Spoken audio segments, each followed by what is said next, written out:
Welcome back to BJP Lifestyle, guys. Today, if you guys are watching this, and you guys are probably interested in buying a WK2 or a later generation Jeep Grand Cherokee. So if you guys are watching this, I'm gonna go ahead and do a POV drive type video because those seem to be pretty popular on YouTube right now, and that way you guys can get an actual experience of what it's like driving this car.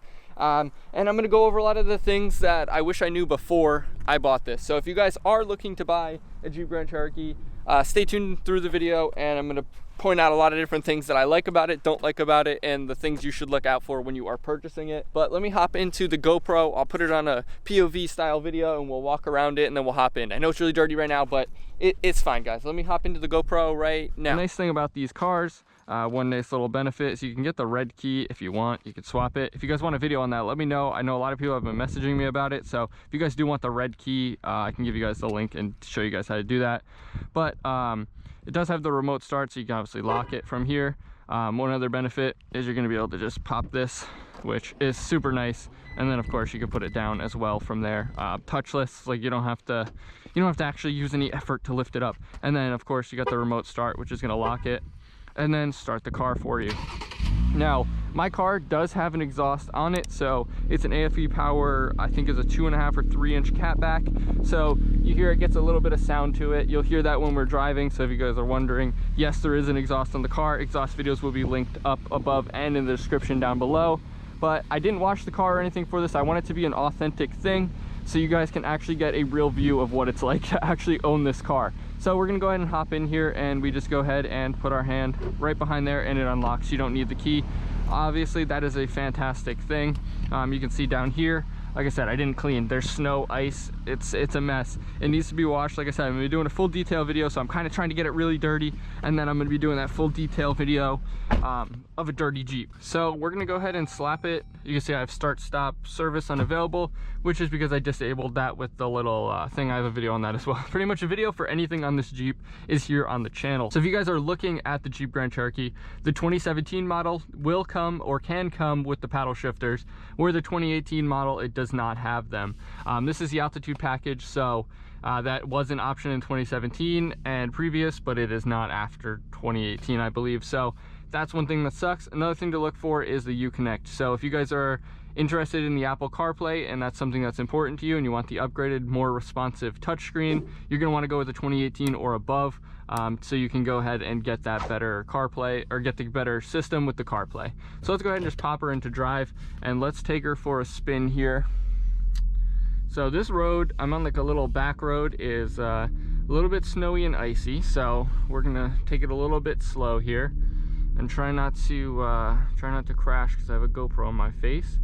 But we're gonna take it out on the main road so we can actually open her up and put her in sport mode for you guys, and you guys can actually see. If you guys are interested in buying a Jeep Grand Cherokee, then you're gonna want to know the different things that you're gonna get for each model and all kinds of stuff like that.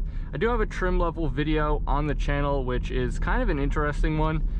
It's a little bit different than the normal things that I do here on the channel, but it does kind of talk about the different trim levels of the Jeeps if you guys are interested in that. So I'm not going to go super into depth in this video, just based on that fact that I have a really in-depth video on the trim levels. So after owning this car for a long time, there's different things that you come to love and things that you come to hate. Now, the 2018 halogen bulbs are awful. It's going to have halogen bulbs all on the inside. There's no LEDs, it's all interior is all halogen bulbs, a nice yellow, that's awful.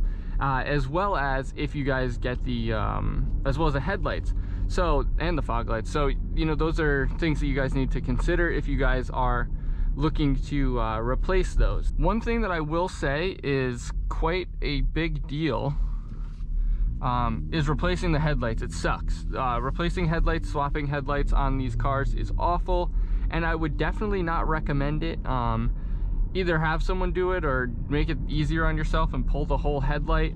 But for the most part, that's my really only complaint with the headlights. I mean, the halogen bulbs are kind of awful, but then again, it's not really something that is that big of a deal. Now we're gonna go on this main road where we can kind of go a little bit quicker.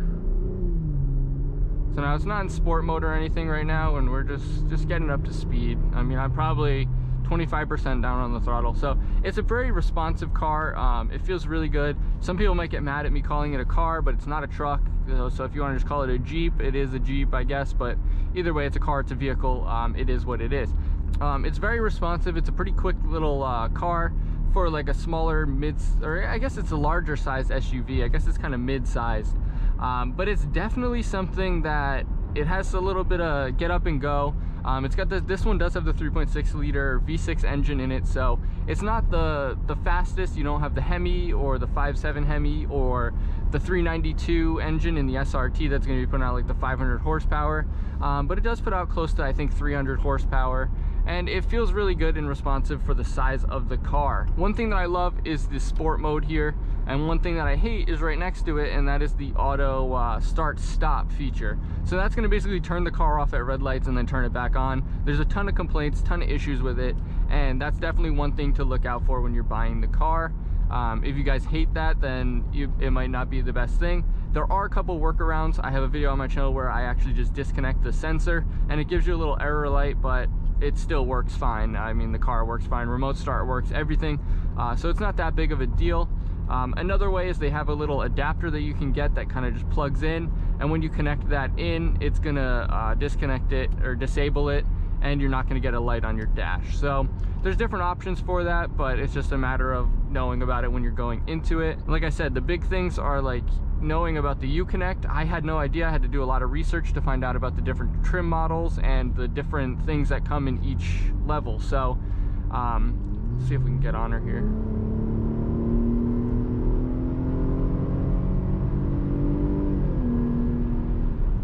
So that's not even sport mode, and we're going uphill. It does feel really good though. So it does feel really good. Like I said, it's responsive. It's a fun car to drive. Like I said, it's fairly sporty looking. It feels sporty, and there's a lot of mods you can do to them. Now, some of the things I wish I would have known before buying this is, one, I wish I would have known that I was gonna fall in love with it as much as I have, and that I would have wanted to get the SRT right off the bat, just put a little bit more down and got an SRT. Because now I'm under a little bit in this car, because obviously I took out a loan, which is obviously stupid and whatever, but I wish I would have known my interest in the car or in the Jeep before I went and actually purchased one. So I wish I would have looked a little bit more into it and maybe just went right for the SRT, because now that I've driven it and I drive it every day for 6 months or 7 months or so, whatever I've had it for now, I love it, and I love the base, I love the size, I love the platform, but there's just, you know, I bought the V6, and initially that was kind of, I had the plans of doing it because it's a, I was getting into real estate, and I got into real estate, and I needed a way to be able to, let me slow down, there's a school zone. So when I was getting into real estate, I figured getting rid of my truck would be my best bet so that I can drive around. Realistically, it's the greatest thing that I've done as far as like for my channel. So if I didn't do that and buy the Jeep, that probably wouldn't have happened. But anyways, I wish I would have known about the other trim models and just done a little bit more research and test drove a few other things, because I definitely think putting more money down and getting an SRT would have been a happier choice for me. But now I'm kind of, like I said, I'm under in the loan, and I'm going to end up getting the SRT anyways, so I'm going to end up paying more because I'm going to lose money on the whole deal, where I could have just saved myself some money and just got the SRT right away and started doing all the mods to that. So on my car, I have an exhaust, which is just a catback, which was fairly expensive. It was like $1,000 or something like that. But for the most part, most of the mods that I have on my Jeep are pretty cheap and can be transferred to another car, or I can do them again when I get the SRT. Another great thing is if I go into the controls here, let me go past this truck before I crash and kill myself. So is the heated seats. They get incredibly hot in this car. I'm actually going to turn mine off for now, or just put it on low. Actually, I'll just turn it off. And the heated steering wheel is fantastic. You guys can see there's snow everywhere. It's a mess out here. So if you guys live anywhere in like New England or anywhere that you're gonna get snow, you guys, you know, it's a great option. Let's get a little sport mode pull here. So put sport mode on, you'll see, you hear it kind of kicks up the RPMs. The steering wheel tightens up a bit, and it feels good. Once we get over this hill here, we'll give her some more. I'm barely on it, maybe 5-10% on the gas, and it's just really like I said, it just gets up and goes. But if you guys need to handle the snow, this car is fantastic as long as you get the 4x4, the 4-wheel drive, all-wheel drive model, or you get the one with the little thing over here. So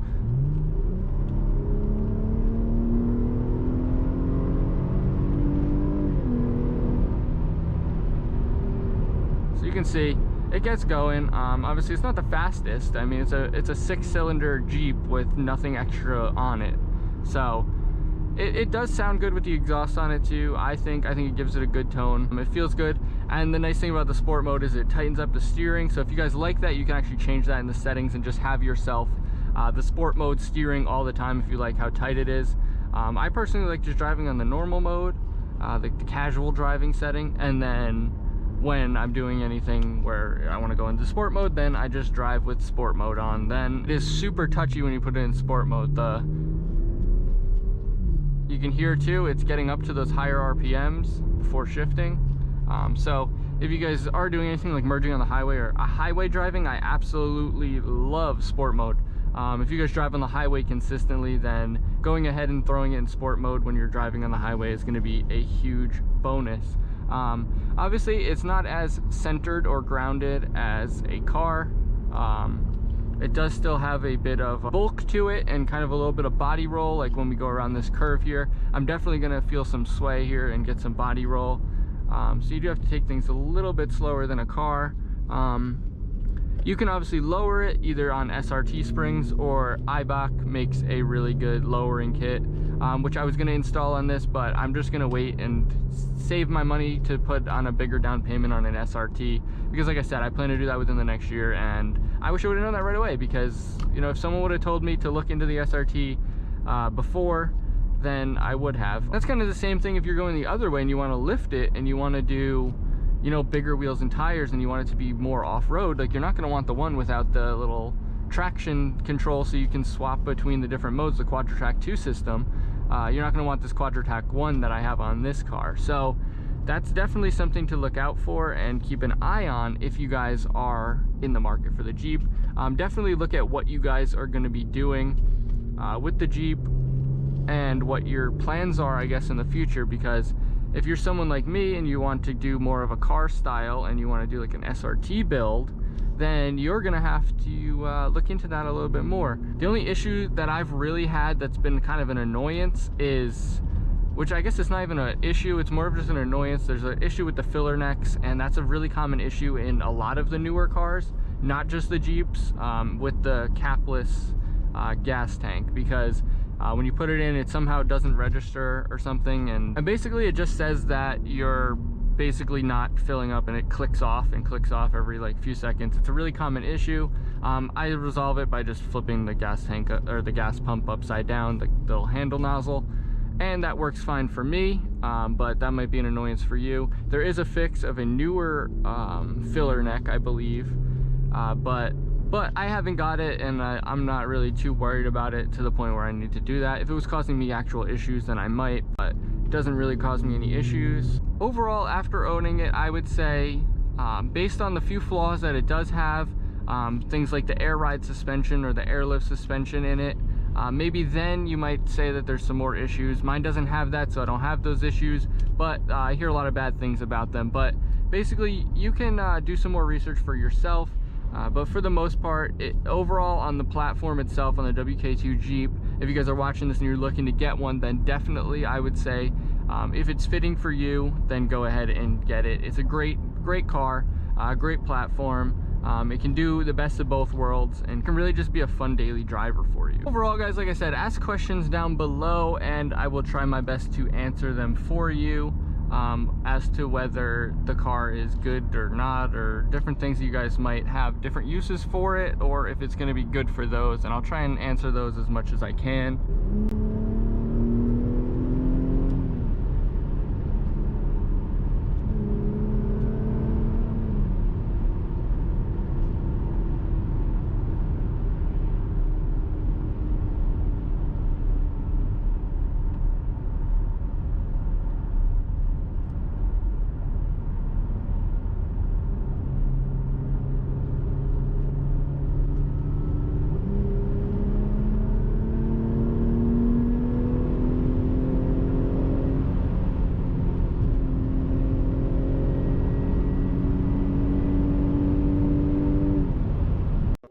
If you guys did enjoy this video or you got any information from it, make sure you smash that like button down below to help the YouTube algorithm, help this video get out to more people, help my channel grow, and really just help the dream come true. And of course, comment anything that you guys have that are talking about the WK2, either things that you guys like or dislike, or things you wish you would have known before buying yours so that other people can avoid those mistakes.